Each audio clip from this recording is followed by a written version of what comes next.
Eu escrevi porque eu costumo desembestar, falar sem tempo, né? Então é melhor a gente ter um roteiro para não se perder muito.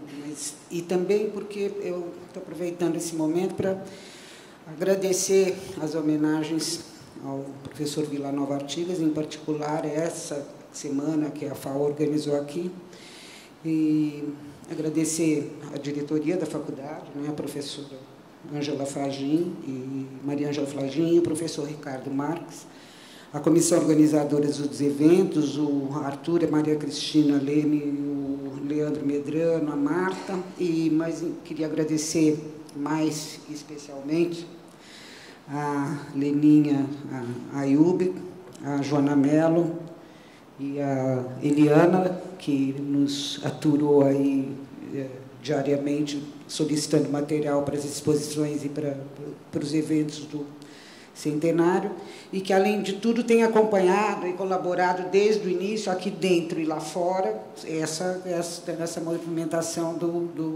para a realização dos eventos do centenário.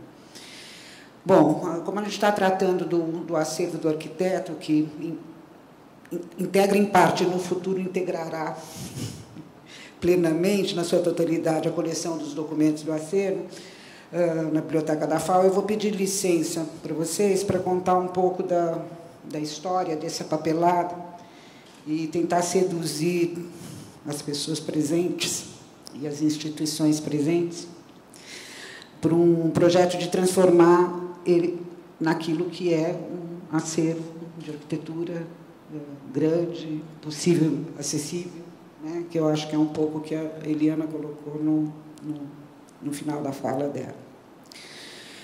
E, assim como uma brincadeira de quem passou o que eu passei nesses últimos tempos, fazendo esse centenário, eu vou fazer como o Irã Dudek fez na tese dele, desagradecer também algumas pessoas, né? Desagradecer todos que, de uma forma ou de outra, escondem, dificultam, condicionam, impedem o acesso, vendem, se apropriam de documentos e imagens que pertencem à história da cultura arquitetônica brasileira.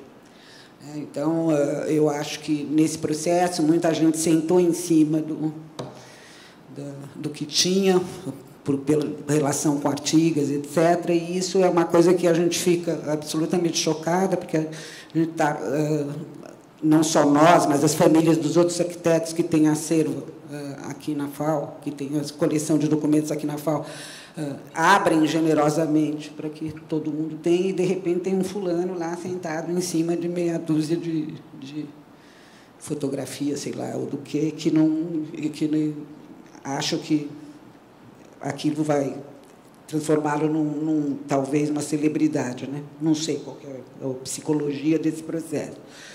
Bom, mas a primeira parte da história dessa documentação começou precisamente quando meu pai foi obrigado a prestar o concurso de professor titular aqui, né?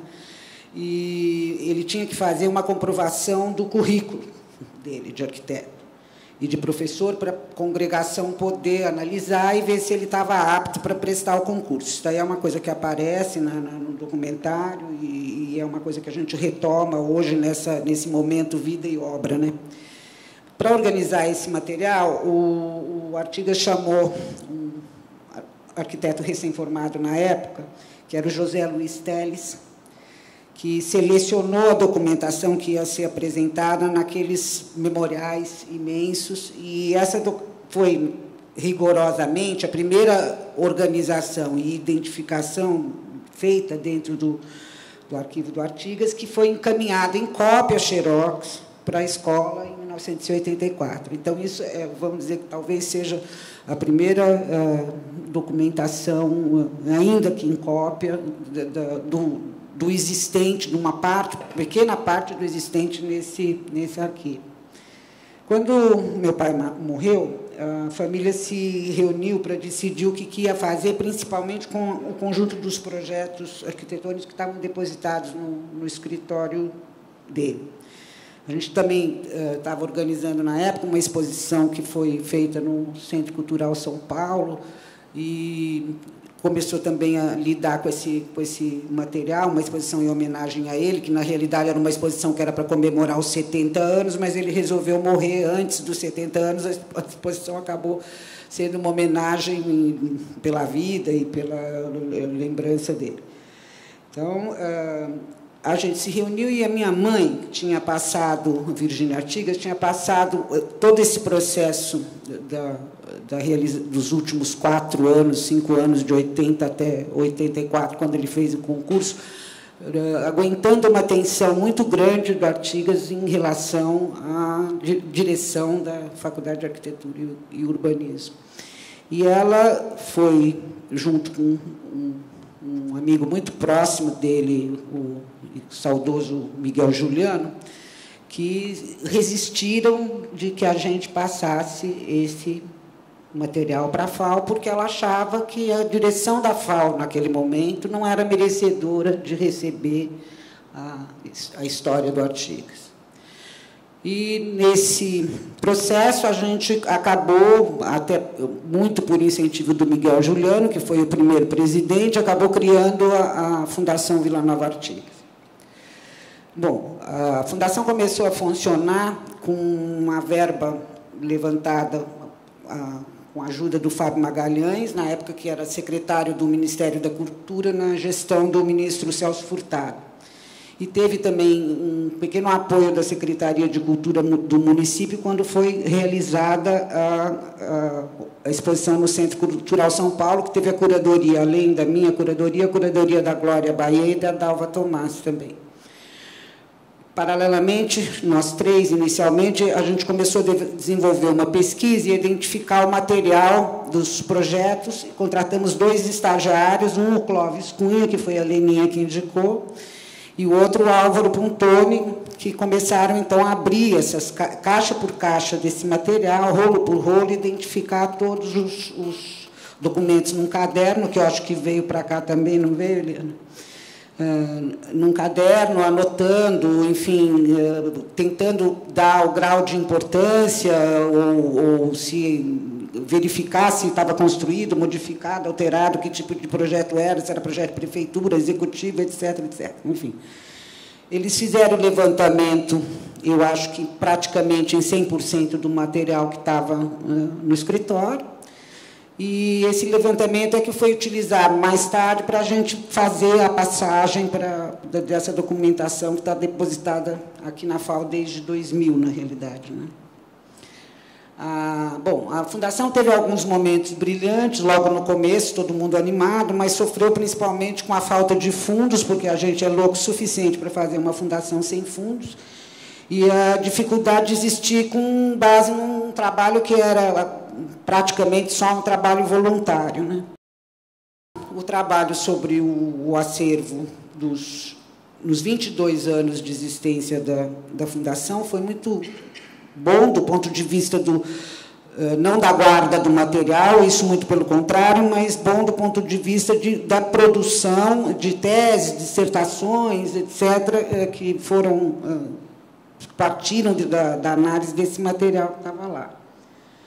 Então, e foi possível também a publicação de alguns livros do Artigas, de autoria do Artigas, como A Função Social do Arquiteto, que é a aula a aula do concurso titular e a arguição, que foi feito primeiro pelo Estúdio Nobel, da Carla Milano, e depois pela Kozak Naif, integrando a edição dos Caminhos da Arquitetura.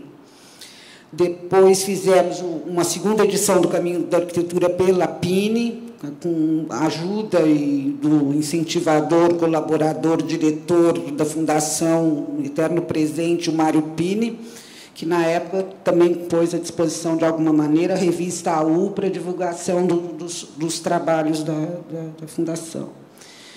E uma terceira e quarta edições do Caminhos da Arquitetura, que acabou saindo pela Kozak Naif. Fizemos também o livro conhecido como Livro Azul, que só existiu graças a uma parceria com o Instituto Lina Bardi, e que, na época, estava sob direção do Marcelo Ferraz, e a intermediação do Ciro Pirondia, que estava na Fundação nessa época e fez a parceria com a Fundação Bardi. Instituto Bard.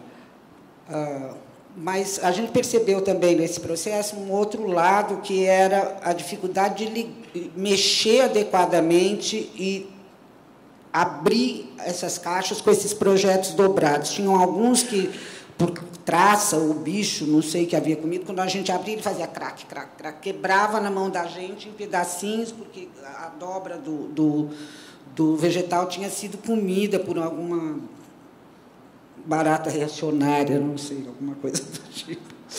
E aí a gente tinha sempre alguns estagiários, às vezes mal pagos, às vezes nem pagos, né?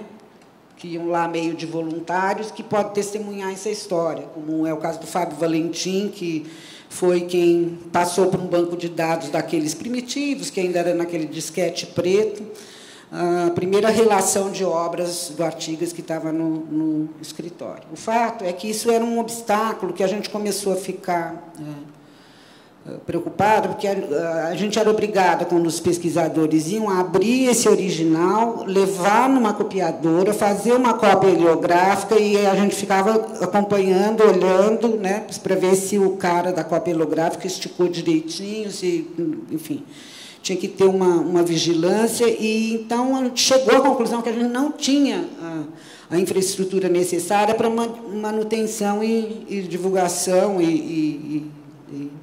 enfim, tornar esse acervo acessível a todos. Aí nós repensamos, então, a decisão inicial sobre o encaminhamento do material para a FAO, que, naquela altura, já era uma outra FAO, né? Primeiro, já estava em andamento, na época, o projeto de reforma da biblioteca.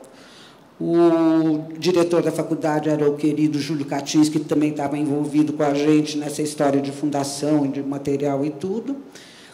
A Eliana, acho que conseguiu um patrocínio da FAPESP, não sei, e a FAO restaurou a biblioteca, reformou a biblioteca, adaptou à modernidade com um projeto do Escritório Piratininga, que está aqui do companheiro Zé.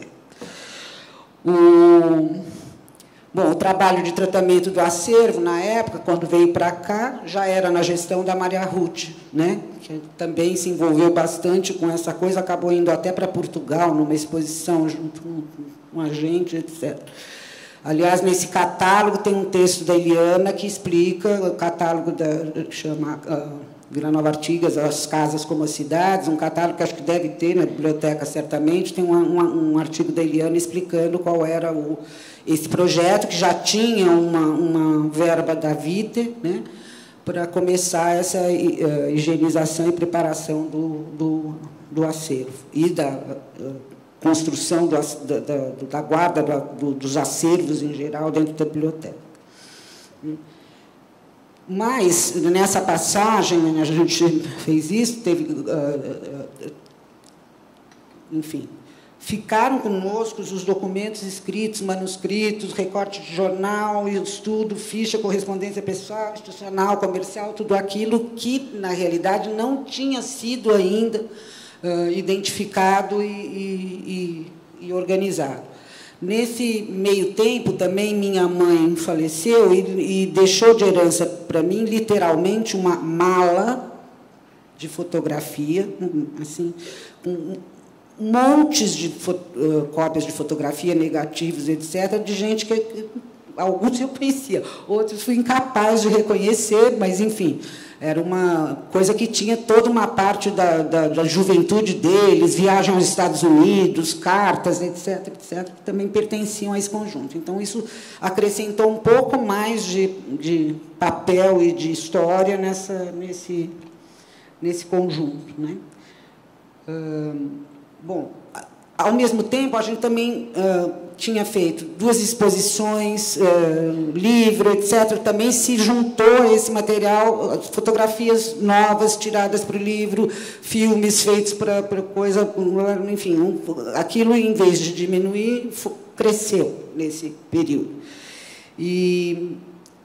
Então, em 2008, devido às dificuldades familiares e financeiras, o escritório do Artigas, no prédio do IAB, que abrigava a fundação, que a sede era lá, teve que ser fechada. E a fundação ficou por um tempo inativa e acabou sendo dissolvida, porque não havia quem conseguisse tocar aquilo para frente, sem sede, sem condições de captar recursos para fazer nada.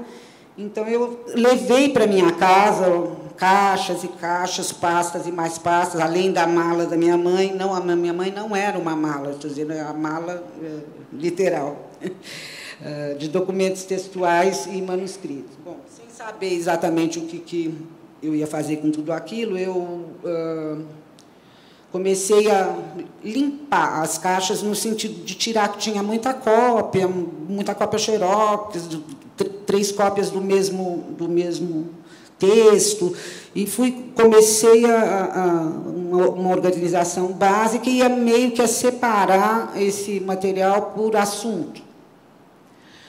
E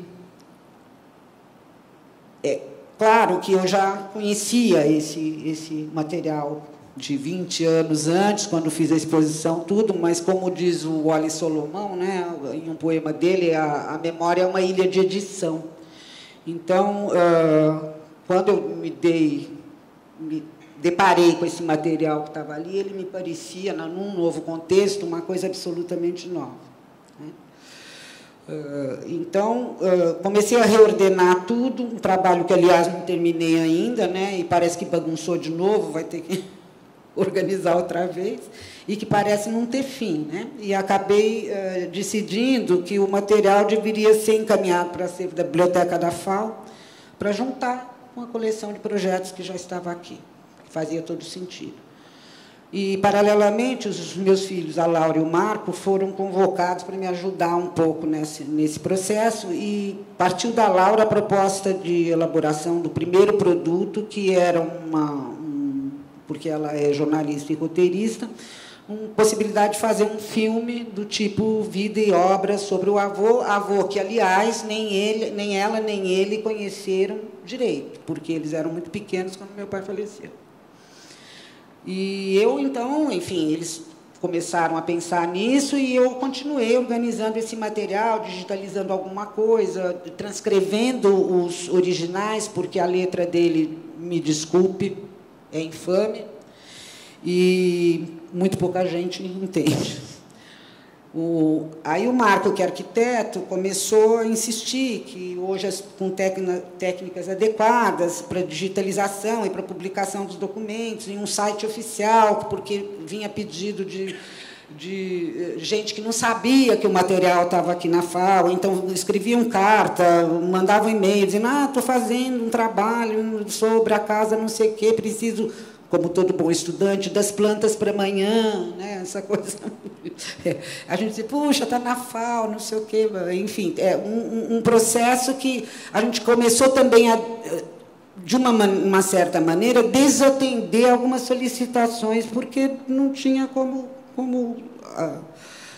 dar o acesso imediato disso. Então, o Marco começou a insistir nessa coisa de um site que pudesse ter, de repente, um link com a biblioteca da FAO, com a coleção de documentos da biblioteca da FAO, e que, futuramente, lógico, num processo de trabalho, pudesse levar esses pesquisadores, através de um link, diretamente para o acervo na biblioteca. Né?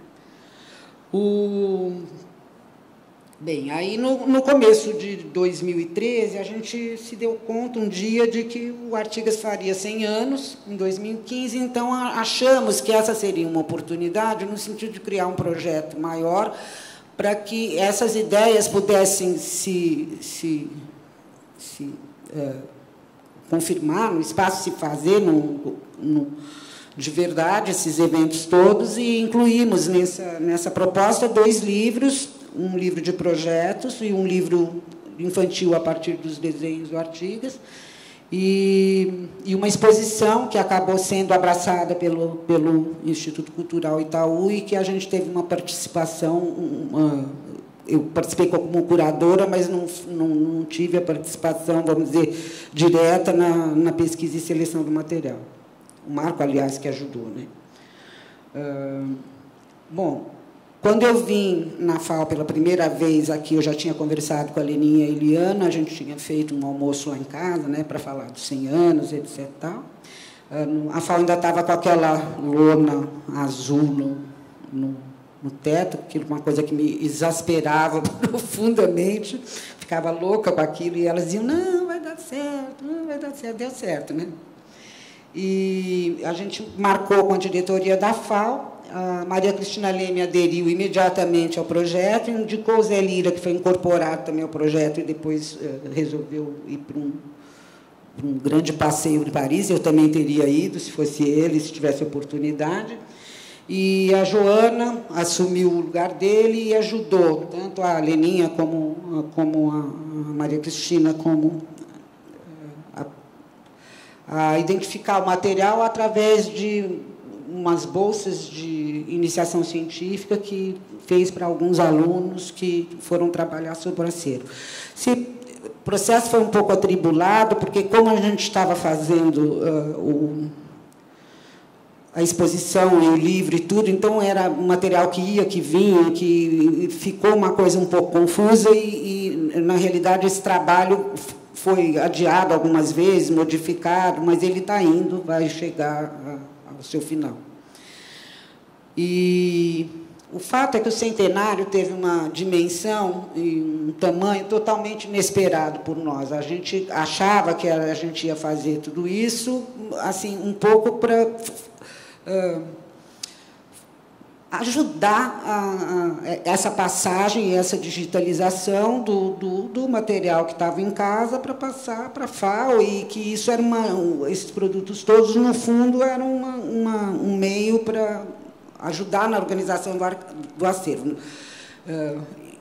Na realidade, mais desajudou do que ajudou, porque o que já estava identificado, de repente, foi tirado da identificação, virou uma balbúrdia.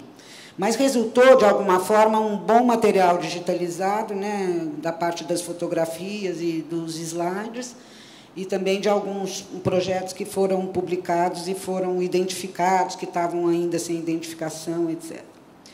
Bom, aí, nesse processo, a gente ainda está... Esse centenário deu tão certo e tão acima das nossas expectativas que a gente ainda está, como diz o Reginaldo, numa caravana holiday, aí, andando pelo Brasil e até pelo mundo, porque o filme foi para 3 festivais internacionais e foi premiado no Festival de Filmes de Arquitetura em Lisboa. Então, a gente está aí. Ontem o Reginaldo e os meninos foram para o ginásio de Itanhaém, que foi um prazer imenso de a gente falar com os meninos do colegial de uma escola pública, que foi projetada pelo Artigas, com o apoio das professoras de artes. Então, isso está dando um desdobramento formidável que a gente não esperava realmente que acontecesse, né? Bom, a nossa trupe inicial, que eu gostaria de aproveitar para agradecer, foram incorporados outros amigos, como o Michel e o Pedro Gorski, a Silvia Zast, o pessoal do Itaú Cultural, particularmente Claudineia, Sofia e equipe, o Museu da Casa Brasileira, particularmente o Jean Carlo e a Miriam, da Biblioteca do Parque Vila Lobos, o Darcon, que fez o design gráfico de um dos livros, a Escola da Cidade, a Gisele Portela, que acabou fazendo uma curadoria da exposição do Artigas lá no MON, em Curitiba, no Museu Oscar Niemeyer, os alunos e professores do Mackenzie, da FAO Santos, de Londrina, de Maringá, enfim, Mogi, USP São Carlos e os alunos do ginásio de Itanhaém ontem, a Mary Lu e o pessoal da editora Terceiro Nome, a Lúcia Rodrigues, o IAB São Paulo, o CAL, o Paulo Mendes da Rocha, Carlos Guilherme Mota, o Júlio Kaczynski, o Pola, o Xundi, o Fábio, a Gal e o Luizão, e o pessoal da ULE, a Marilena Flin, a Helena Afanasiev, o Álvaro Razuk, enfim, eu provavelmente devo ter esquecido uns 20 nomes. Se alguém tiver aí e eu não citei, sinta-se agradecido, lembrado e abraçado, porque há coisas que às 3 da manhã a gente já não lembra mais, né? Mas há outro lado da história, então, que diz respeito, então, ao futuro, que eu acho que é isso que um pouco que é a finalidade dessa nossa reunião aqui, que é uma preocupação que eu tenho e que eu tenho dividido com os amigos e divido agora com vocês, e que diz respeito à importância cultural dessa coleção de documentos da arquitetura brasileira que a FAO guarda. E aqui eu não estou falando só do Artigas, mas eu falo do Ramos de Azevedo, do Jacques Pilon, do Warchavsky, do Carlos Milan, do Toscano, do Abrão, etc. Enfim, Libeskind, uma série de outros arquitetos que, com a generosidade, espírito público dessas famílias ou desses herdeiros, né, depositaram essas memórias na mão da biblioteca da FAO, esperando que ela possa desempenhar o papel público de preservação da memória da arquitetura brasileira, e particularmente de São Paulo. Mas eu sinto que há uma incompatibilidade dessa importância, dessa coleção de documentos, com a infraestrutura e o espaço destinado à guarda e manutenção e consulta desse material e, principalmente, ao trabalho de identificação. Porque o material depositado, como ela disse, sem a gente saber o que é a mesma coisa ele ficar no malheiro da minha casa, né? Então, eu sei que a universidade e o país estão penando, né, com profundas dificuldades econômicas e que, certamente, há outras prioridades que não seriam, certamente, a coleção infelizmente, não é prioridade, né?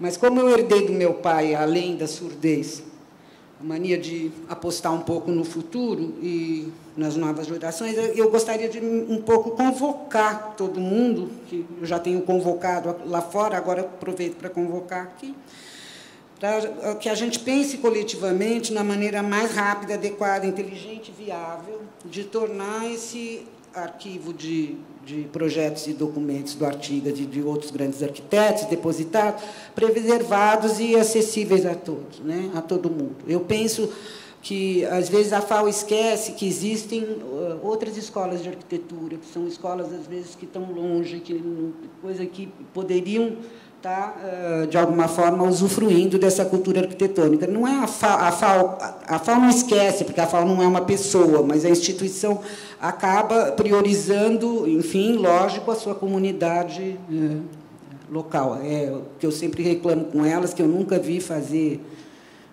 palestra ao meio-dia, mas, enfim, né, aqui na cidade universitária.